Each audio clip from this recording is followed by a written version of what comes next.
catch me howling at the moon.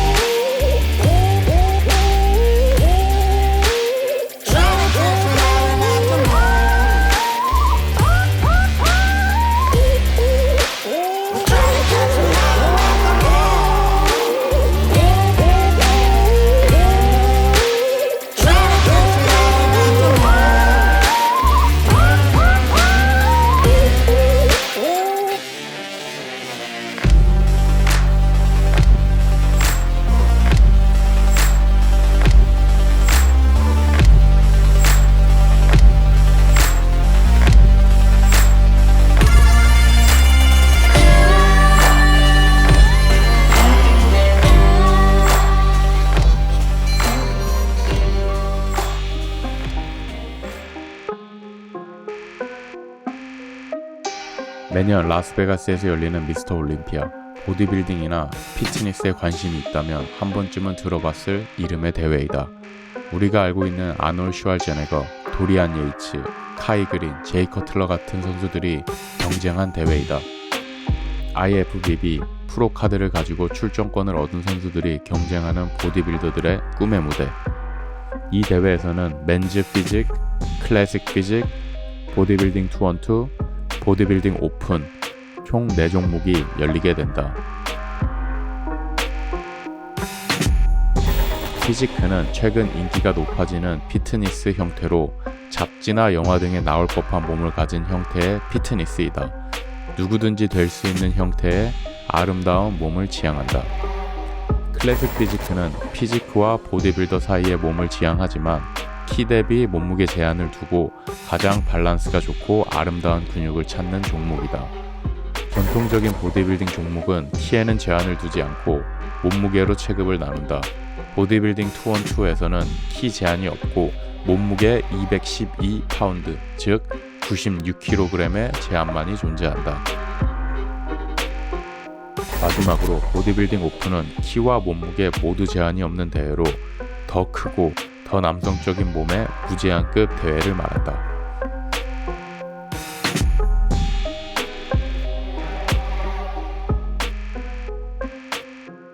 저는 일단 SNS에 대해서는 되게 긍정적으로 생각을 해요. 자기 PR도 할 수 있고, 뭐 자기 홍보도 할 수 있고. 뭐 어떻게 보면 자연스러운 어떤 흐름인 것 같고요. 시대가 많이 이 피트니스 분야가 많이 변해서 뭔가 이런 활동적인 게 좀 다양해지고 이 안에서도 분야가 되게 다양해져서 그런 거는 되게 좋다고 생각하는데, 근데 하지만 이제 조금 안 좋은 시점으로 좀 보자면 그 정도 커리어가 아닌데 자꾸 이제 그거보다 더 높은 커리어처럼 이야기를 하고, 사실 정말 좋은 선수들은, 그러니까 예전 선배님들 같은 경우에 사실 SNS를 잘 하진 않잖아요. 왕성하게.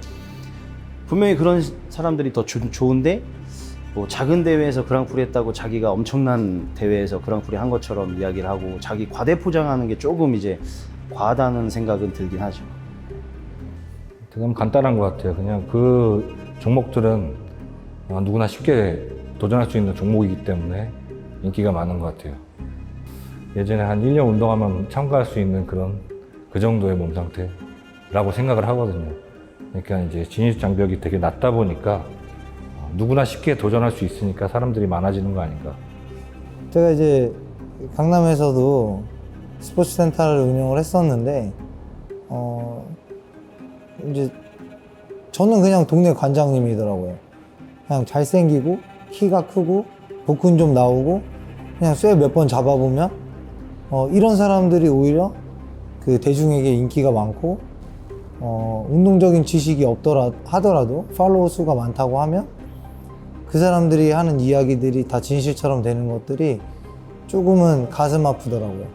충고 아닌 충고를 주자면 조금 더 이제 훈련을 더 많이 했으면 좋겠고, 지금 보통 이제 지금 현재의 모습에서 안주하고 이제 너무 이제 거만한 상태에서 운동을 하는 친구들이 굉장히 많아졌어요. 솔직히 저희가 볼 때는 이게 어떻게 보면 꼰대라는 느낌이 있긴 한데 그렇게 보려고 하지 않아도 이게 너무 많이 보이니까, 그러니까 조금 묵묵히, 대신 자기 홍보를 하지 말라는 건 아니지만 좀 묵묵히 하고 자기가 더 많이 공부를 하고 더 열심히 해줬으면 하는 거죠. 그것도 나름대로 그냥 그들이 살아가는 방식이 아닐까 하나의. 예. 그냥 이 흐름 자체가 그렇게 흘러가고 있으니까 그렇게 되는 것 같고. 근데 이제 예, 뭐 이 운동에 관심이 있고 운동을 좋아하는 사람이라면 처음에는 그런 사람을 보고 운동했을지 모르지만 더 관심 있게 보고 빠져든다면은 이제 더 높은 레벨을 보면서 운동을 하게 되겠죠. 예. 뭐 좀 폭넓게 알려질 수 있는 계기도 되고, 뭐 사설 단체 시합들 문제도 물론 있지만, 뭐 진짜 너무 아예 도핑을 안 하고 너무 약물을 너무 쉽게 사용하고 뭐 이런 부작용은 있지만, 그래도 보디빌딩이 좀 널리 알릴 수 있는 장점은 있는데, 그래도 아주 예전에 코치 아카데미 출신의 선배님들, 후배들이 우습게는 생각하지 않았으면 좋겠어요. 예. 제가 지금 말씀하시는 분들과의 뭐 친분이 있는 분도 있고 없는 분도 있지만, 저는 그분들이 운동하시는 것들이 뭐라 그럴까, 때로는 놀라울 때도 있고 대단하다고 생각할 때가 굉장히 많아요. 근데 요즘은 조금 운동 한번 하고 쇠 좀 잡고 뭐 그러면은 다 같은 레벨로 생각하려고 하더라고요. 근데 좀 그렇게 생각해요. 좀 그분들을 존경하지 않더라도 존중하고, 그분들이 운동하시는 것들에 대해서 좀 후배가 감히 평가라는 말을 하면 안 되지만 좀 높게 생각했으면 좋겠어요. 좀 아쉬운 거라 그러면 좀 이렇게 제대로 된 길을 가는 사람들이 좀 더 인정받았으면 하는 아쉬움은 있죠. 이제 한국으로 넘어와 한국 보디빌딩은 크게 두 가지로 나누어지게 된다. 대한체육회 산하에 있는 대회와 그렇지 않은 대회. 흔히 사람들은 대보협 대회와 사설 대회로 분류를 한다. 첫 번째로 대한체육회 산하에 있고 전통적으로 한국 최고의 강자들이 경쟁했던 전국체전. 전국체전은 지역 대표로 선출이 되어야 대회에 출전할 수 있기 때문에 전국체전 출신 선수들을 한국에서는 엘리트 보디빌더로 종종 부르고 있다. 그리고 대한체육회 산하에 미스터 YMCA, 최고의 선수들이 경쟁하고 있는 미스터 코리아가 있다. 보디빌딩 대회는 보디빌딩 종목이기 때문에 동일하게 마이너스 60kg 이하에서 5kg 단위로 90kg 이상까지의 체중을 체급으로 나눈다. 국제 보디빌딩 연맹 IFBB 프로에서 유일하게 인정하고 국제 연맹의 아마추어 룰을 따르는 단체가 대한 보디빌딩 협회이다. 두 번째로 나바, 머슬마니아, 피트니스타 등의 다양한 대회가 존재한다. 이 대회들은 국제 연맹의 룰을 따르지 않기 때문에 사설 대회로 불린다. 이 대회들은 미국의 피지크나 클래식 피지크 같은 몸을 지향하며 누구나 될 수 있는 아름다운 근육질의 몸을 찾는 피트니스 대회로 분류된다. 이 단체들은 국제 보디빌딩 연맹이나 대한체육회 소속이 아니기 때문에 단체별 룰이 다르게 존재한다. 영국 전통의 룰을 따르고 있는 나바, 퍼포먼스와 스타성도 심사에 반영하는 머슬마니아, 옷을 입고 포즈를 잡거나 보디빌딩과는 다른 포즈가 존재하는 등 조금 더 대중에게 친숙할 수 있는 형태로 대회가 진행되고 있다. 시간이 지나서 뭐 모델이나 피트니스 쪽에 계신 선수분들이 보디빌더로 전향하시는 분들도 계실 거고, 또 매니아 분들 중에서도 피트니스 선수를 보고 운동을 하다가 이후에는 보디빌딩 선수를 보고 운동을 할 수도 있다고 생각을 합니다. 이 바디빌딩 선수가 되기 위해서 쏟아부어야 되는 시간이 최소 5년에서 10년은 있어야지 어떤 바디빌더로서의 그런 몸을 갖출 수가 있게 되거든요. 그래서 사실 오히려 좀 희소성이 있다고 저는 생각도 하고요. 나중에는 좀 그래도 인정받지 않을까 생각을 합니다.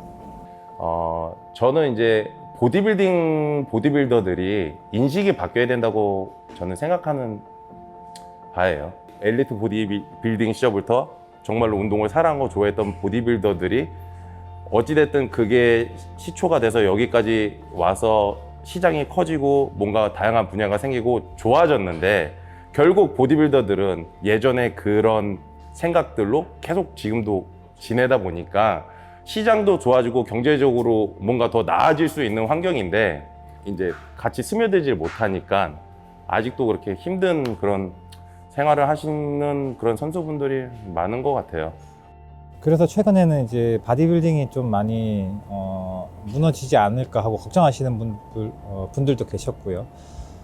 전체적인 피트니스 시장이 커지지만은 보디빌딩이 좀 작아지지 않을까라는 우려를 하시는 분들도 계신데, 우선은 이렇게 많은 분들이 좀 접근하기 편하게 좀 다양한 종목으로 이렇게 세분화된 것 자체가 좋은 현상이고, 많은 분들이 이제 참여하게 되었고요.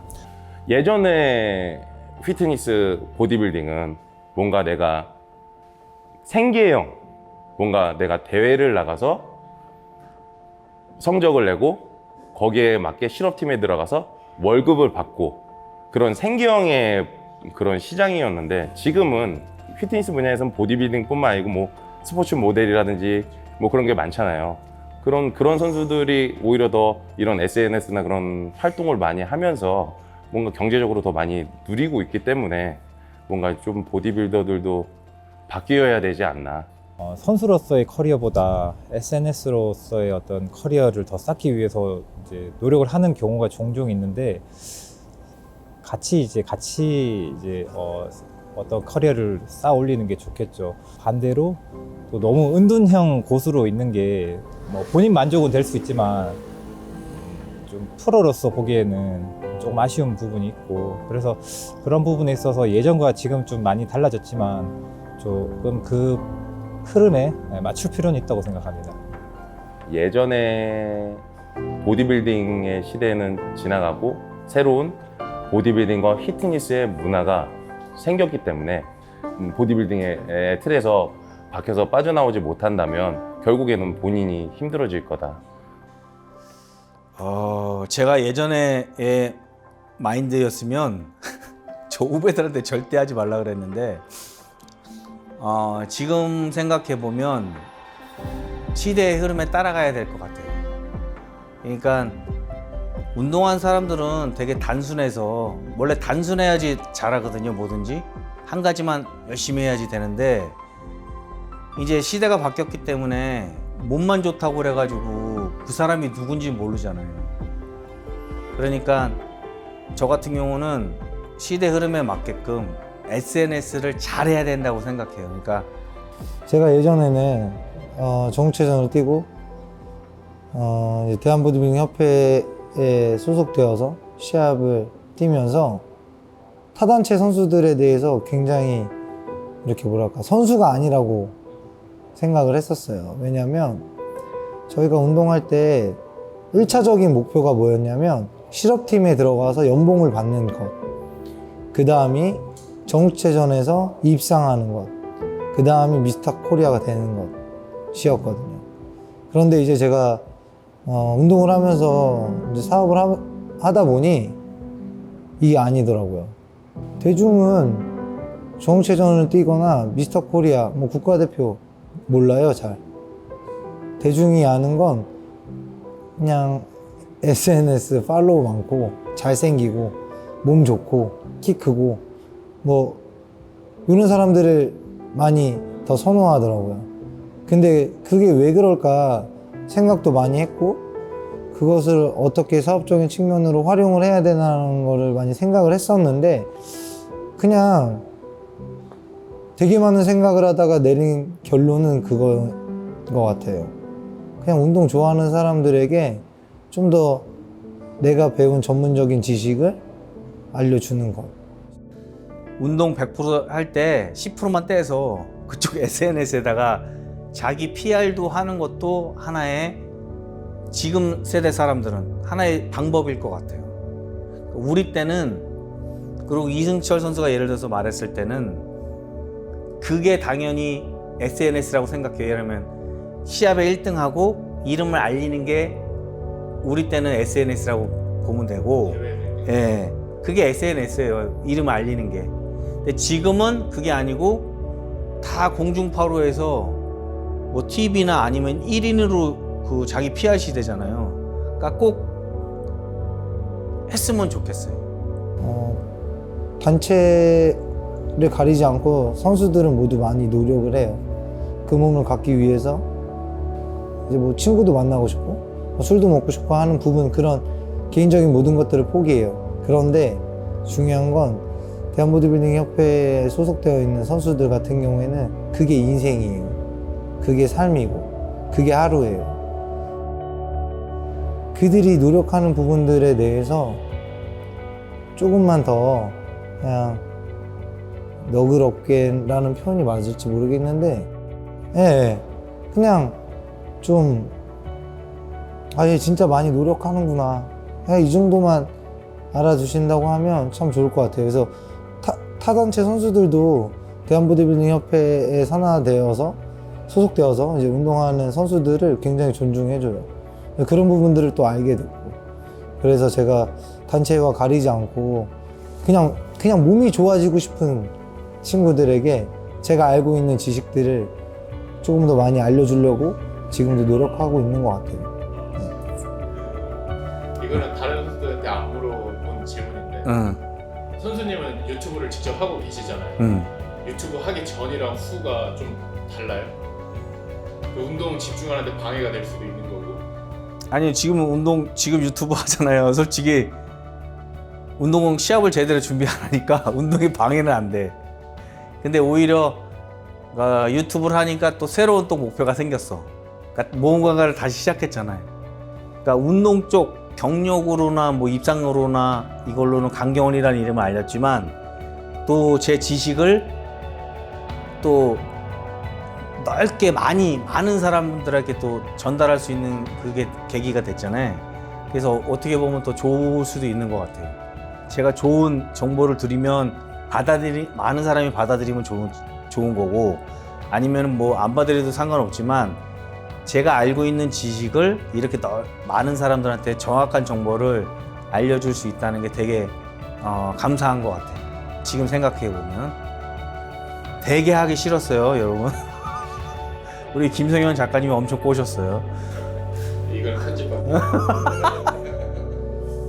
너무 많은 SNS로 인해서 뭐 논란이 되는 경우도 이제 많이 봐왔고 한데, 근데 뭐 그거는 본인이 하고 싶어서 하는 거니까요. 그리고 또 그런 것들이 또 바디빌딩을 또 좋아하시는 그런 매니아 분들에게는 또 재미있는 가십거리기도 하고, 그리고 신기하게 생각을 해요. 왜냐하면 예전에는 이렇게 바디빌딩이 주변 지인과 혹은 헬스장에서 같이 운동하는 형들과 이 바디빌딩 얘기를 할 거리가 많지 않았는데 요즘은 꽤 많은 것 같아요. 근데 이제 요즘 SNS로 떠든 애들이 많은데 보면 맨날 똑같은 몸이에요. 그러면서 자기는 열심히 한대요. 다 거짓말입니다. 열심히 하는 사람들은 조금씩 좋아지는 사람들이에요. 네. 포기하지 마시고 항상 매일 똑같이 기계적으로 경원이 형처럼 기계같이 똑같이 하신다면은 조금씩 좋아질 수 있습니다. 포기하지 마시고 열심히 하십시오. 화이팅입니다. 보디빌더 하는 사람들이요 없어지잖아요. 그럼 피트니스 시장도 죽을 수밖에 없어요. 왜냐하면 뭔가가 저 정도만큼 못 가는 사람들이 이게 지켜주고 있어야지 이 사람들도 이만큼 가려고 하지. 피트니스 시장에서 누구나 할 수 있잖아요. 그 누구나 해버리면 거기서 이제 안 해요, 사람들이. 무슨 말인지 알죠? 그러니까 목표가 없어져 버린다는 거죠. 그러니까 지금 다른 종목들이 많이 생겼잖아요. 다른 종목 사람들은 이 보디빌딩 한 사람들한테 감사를 해야 돼. 왜냐하면 목표가 생기니까. 분명히 보세요. 지금 뭐 다른 단체도 많잖아요. 그 단체들이 몸 좋은 사람이 나오는 것보다 그냥 누구나 할 수 있는 사람들이 많이 참여를 한단 말이야. 그 사람들이 자기 목표로 이루면 또 윗단계를 봐. 그게 보디빌더란 말이야. 근데 이 사람이 사라지면 자기가 최고인 줄 알아요. 그러면 그 몸에서 똑같은 사람들이 많아진다는 거죠. 그래서 이 피트니스 시장이 커지려면 당연히 그 사람들이 많아지면 돈을 벌겠지만 또 다른 목표가 없으면 이게 죽어버린다는 거죠. 긍정적으로 보시나요? 당연하죠. 그 사람도 있기 때문에 보디빌딩도 있는 거죠.